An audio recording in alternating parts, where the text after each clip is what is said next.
আসসালামু আলাইকুম। আজ আমি এই ড্রামার এপিসোড 14, 15, 16 এক্সপ্লেন করব। তো চলুন আজকের এপিসোড শুরু করা যাক।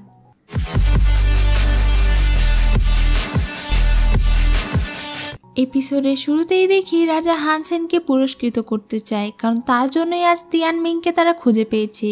কিন্তু হানসেন কোনো পুরস্কার গ্রহণ করতে চায় না। তবুও রাজা তাকে বলে, তুমি কি চাও সেটা বলো। হানসেন তখন তার গ্রামে যাবার জন্য কিছুদিনের ছুটি চায়। রাজা তাকে ছুটি দেয়। ইংজাং আজ তাদের ছেলেকে পেয়ে অনেক খুশি ছিল।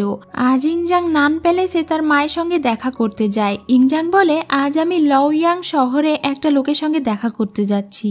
তুমি কি আমার বাবাকে বিয়ে করে কখনো আফসোস করেছো? তার মা বলে, তোমার বাবা ছিল একটা কাপুরুষ। সে তোমাকে প্রিন্স বানানো অথবা রাজ্য শাসনের মতো সাহস তার ছিল না।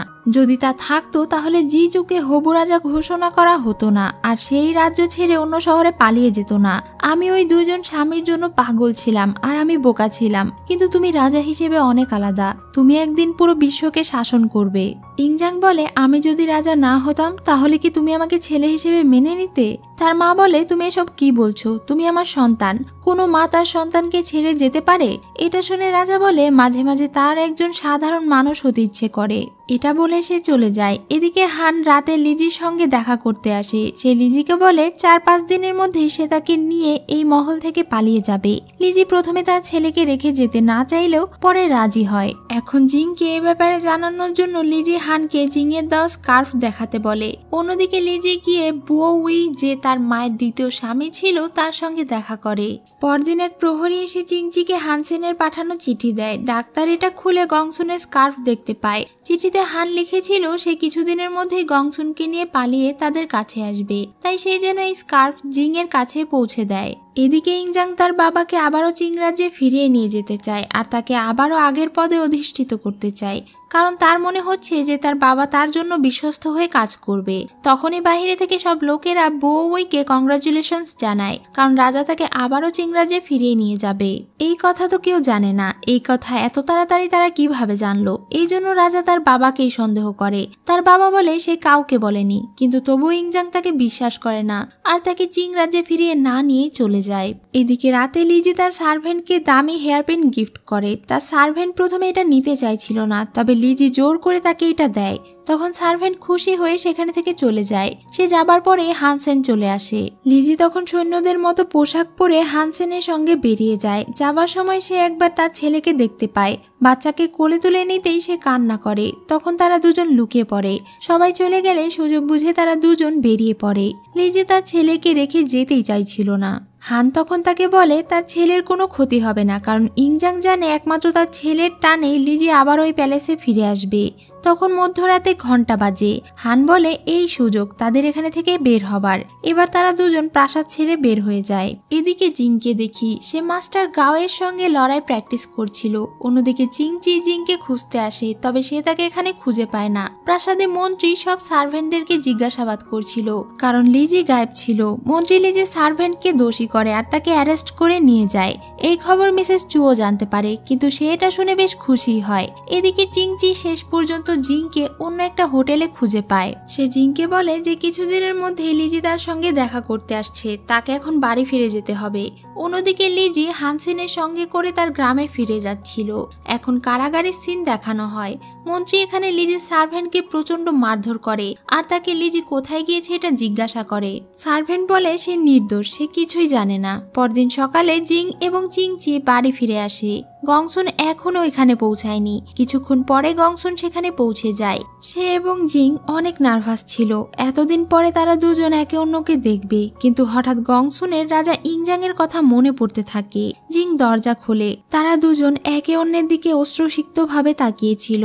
হান আর চিংচি তাদেরকে রেখে বাহিরে বের হয়ে যায়। চিংচি বাহিরে এসে মন খারাপ করেছিল, কারণ সে জিংকে পছন্দ করত।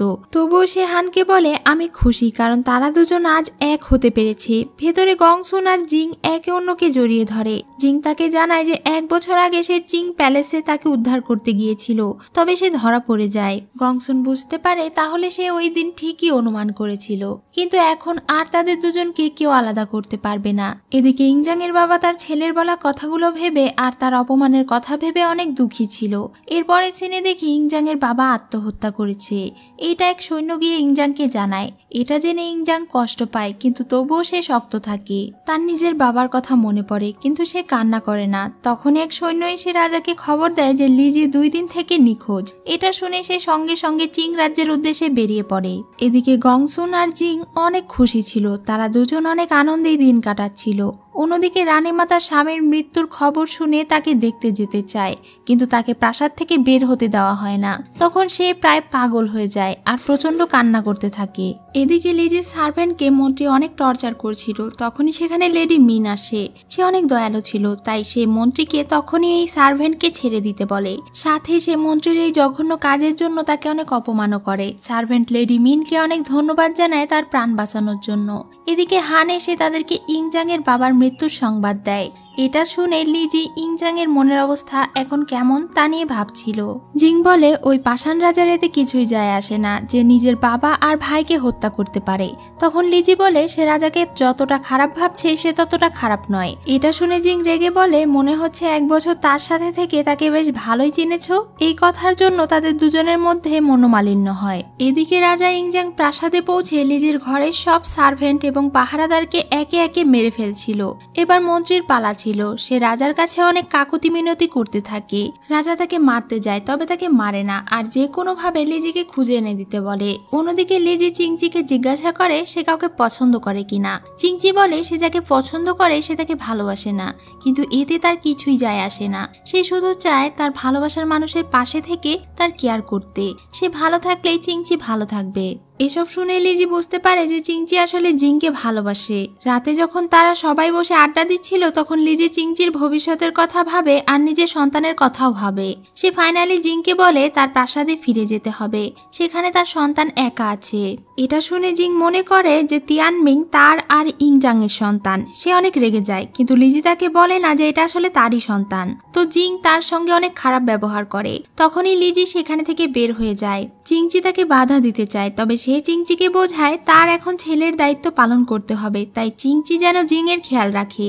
এটা বলে সে চলে যায়। এখানে হান ও জিংকে সত্যিটা না বলেই লিজির পেছনে দৌড় দেয়। সে লিজিকে বুঝিয়ে সুঝিয়ে যেতে বাধা দেয়, কিন্তু লিজি বলে তাকে তার সন্তানের কাছে যেতে হবে, নয়তো তার সন্তান অনাথ হয়ে যাবে এবং অযত্নে বেড়ে উঠবে। লিজি হানকে প্রমিস করতে বলে সে যেন জিংকে আসল সত্যটা না বলে। হান চুপ করে থাকে, সে কিছু বলে না। তখন লিজি এবং সে চিং রাজ্যের দিকে যেতে থাকে। সকালে হানের ঘুম ভাঙলে সে দেখতে পায় যে লিজি নেই।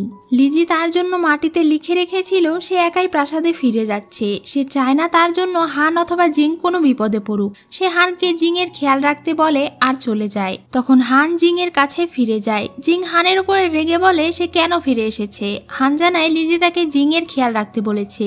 এটা শুনে জিং আরো রেগে যায়। তখন হান বলে তুমি লিজিকে যেমন ভাবছো সে তেমন নয়, সে এই সব কিছু তোমার ভালোর জন্য করেছে।